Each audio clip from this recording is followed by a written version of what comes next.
What's going on, you guys? I'd like to welcome you guys to another One Take Review. It's your boy Big Dog back with One for the Boys, Season 2, Episodes 1 through 3. And yes, this will contain sports, so you have not watched these episodes. Man, I don't even want to know if you haven't seen them, I don't even know if I want to tell you to go watch them. You heard me? You might be better off just waiting till the season end, dog.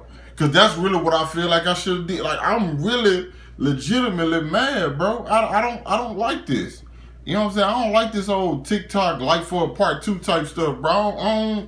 This ain't for me, dog. I like this. I really love the show, and like the show was like, to me, it started off kind of slow, and then it started getting in the groove and started moving, and then boom, episode 3 in. Now I'm just waiting on next week for one episode to come out. Listen, that's probably my biggest whole issue about this whole thing right now, dog, is the fact that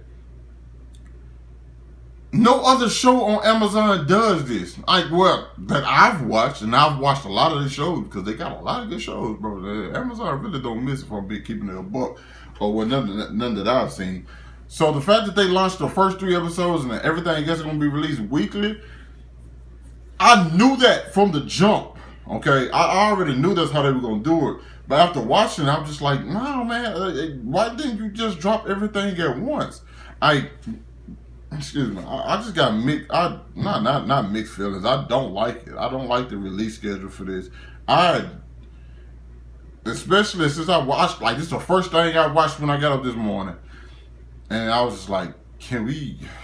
I finished it pretty quick. Well, in the 3 hours that it took, because quick as I could possibly finish it. Because episode's hour, but I was just like, damn, man, I gotta wait a week for one episode and.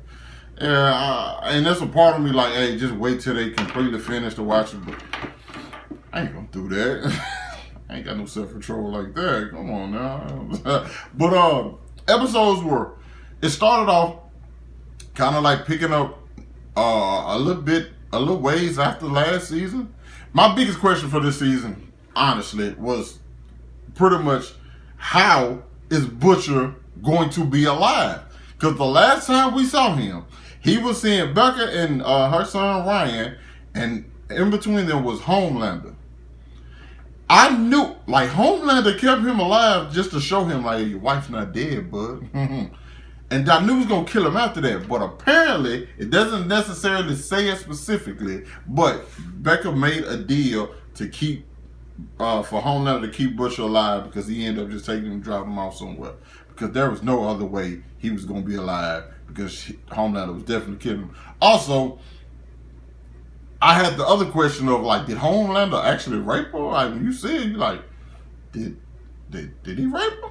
Or, like, wait a minute. No, he definitely raped her. Yeah, he 100% raped her. And he is just as good as he was last year. I mean, the last season. Because the guy gives you, the new, what's her name, Ashley, the girl got the promotion. I thought he was like giving her a pass, and then boom, he does what Homelander does. He had the deaf guy smashed his eardrum, so now the guy's complete. I'm just like, bro, this guy is he's the worst, man. Like, he's talking about killing everybody. Like, what's his name? Danny Esposito, the guy who's from 482, who's like pretty much over everything, over Vought and stuff. Well, like pretty much like the head of Vought. He pretty much like checks Homelander though, like, which is crazy. That scene between those two was crazy because I'm like, yo, this dude can kill you like that, bro. Like, he can kill you at a moment's notice, yet you is not backing down, and you basically like tell me, hey, bro, I tell you what I need to tell you. Get out my face. I was kind of like, okay, this boy, he got some nuts. Yet towards like the 3rd episode, once the secret about Compound V gets out, you back in like, well, these are the guys, and Homelander basically says like, hey, talent is forever. Corporations go down all the time. You just kind of like, damn. So who's in the lead here? Then we introduce Stormfront, who I must say, I don't know where on the pendulum she's swinging. Okay, I really don't know, because this is why. Because she's like, hey, all for like women's rights and stuff like that, and like women empowerment, and not having women be like these just like figures and stuff, you know what I'm saying, for everybody. And she's against VOD, and like you kind of like, dang, I know she's kind of like an asshole, but like she's also sticking up standing up to Homelander. She's doing a few different things. You're like, where is this girl at? She put on the front or what? Then we see her in action. I don't want to say she's racist, but she definitely racist. She racist. She got xenophobia? I literally just looked at that word yesterday because I didn't know what it was. Because like when she killed Kimiko's brother, she called him a yellow or something like that. I'm like, okay, she definitely does not have a she doesn't like people who don't look like her, and probably males as well. I don't know, but I think white males might get a pass. I don't know exactly. It's different. She's different, but I don't know if Homelander her gonna come to blows. If she thinks she can take Homelander, it's like a different, because he's still that guy who we discovered something about Maeve. She doesn't want to tell Homelander about Emilia, whatever. I think it's an Emilia, because Homelander is very protective of Maeve and their relationship, and he's gonna kill anybody who gets in the way. Yeah, she's absolutely terrible. Like the guy is terrible, and so she doesn't want anything bad to happen to her. Maeve is like dealing with that. Then you got Starlight, who's dealing with Huey, and Huey is dealing with the fact that like him and Butcher just have came to blows, and he just pretty much tired of Butcher. Yet everybody else in the group knows, like, well, listen, Huey, we understand that you're mad at him, but he's the person who knows how to get it done and doesn't mind like doing whatever it takes. You, on the other hand, are pretty soft. Okay, when they blew up the CIA agent laid ahead, I was like, Rainer, I was like, I didn't know that was going to happen. That like it's her nose bleeding. I'm like, okay, man, she's sick or something. No, they blew her head up. They blew her head up with bro. I was like, wait a minute. The stuff with Kimiko and her brother I actually enjoyed, because now Kimiko was like really trying to get at Stormfront. Definitely think she's gonna get her.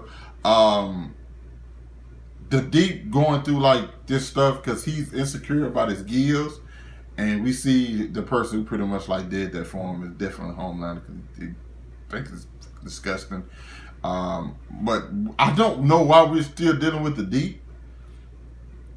That's one of the weirdest parts to me. I don't know why we're dealing with the Deep. You know what I'm saying?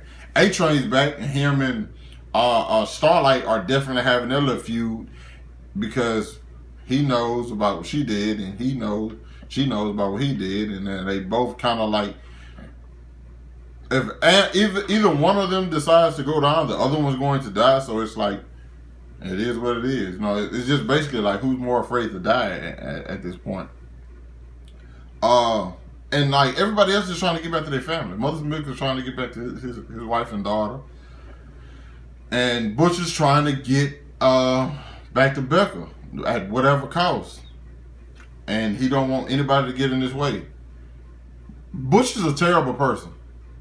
Like, I just want to make sure everybody understands that Butcher is a terrible human being by all means. Okay. He does not care about the people he's with. He's basically he uses everybody. Okay.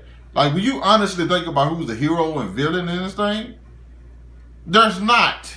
There's just people who have motives and trying to do stuff, okay?